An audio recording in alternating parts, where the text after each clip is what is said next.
Hello, in this ROG Ally and ROG Ally X video, I am going to cover how to set up the PlayStation 5 DualSense controller to your device to play it on the RPCS3 emulator. It's not as simple as just putting it into sync mode, and not everyone knows how to do that anyway, but even if you do, and then just connecting it to your ROG Ally X and it's just working. There's a few little nuances with the RPCS3 emulator that I'm going to cover in this video.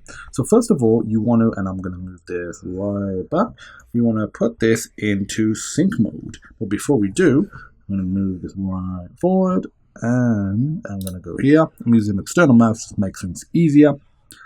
You want to make sure Bluetooth is enabled. If it's blue, then it is.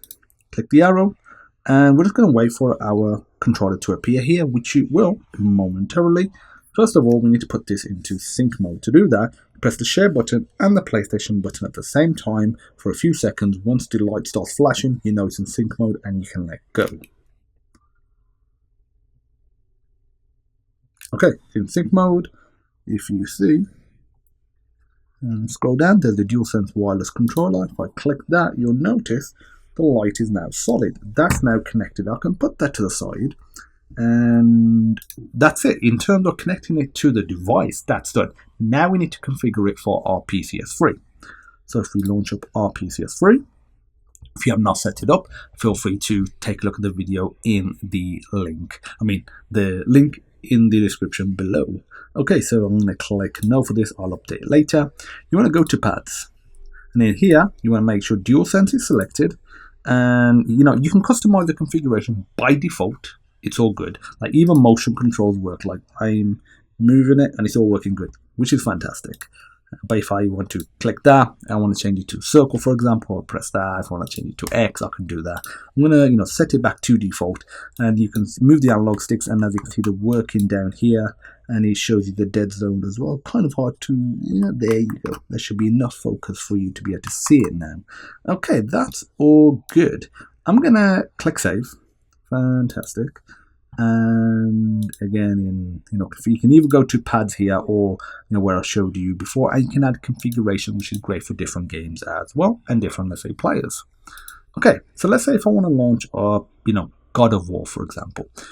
If you already have a custom game configuration controller, you might have that. So if you right click, if you say like change custom gamepad configuration, click that. So it says DualSense, which is great. If it says something like keyboard, this would not work. So this is, if you try again, it doesn't work and you followed all the other steps, there's a high likelihood that this is the problem. Like I came across this and I was like, why isn't it working? I've synced it, it's working in the pads, everything's correct, but here it needs to be, DualSense, and then you can click save. And if let's say it doesn't have it, you can, do create a custom configuration as well. And I recommend doing that and just selecting DualSense, and by default if there isn't one, you'll probably just work off the bat. But if it doesn't, just go here, create or change the custom gamepad configuration. Again, not the custom configuration, it's the custom gamepad configuration, and change it to DualSense. So if I launch up God of War, nothing to bear in mind. If I go to the command center, by default, if it's set to desktop or auto mode, your controller will not work. But if I leave in auto, let me show you what happens. So if I launch up God of War,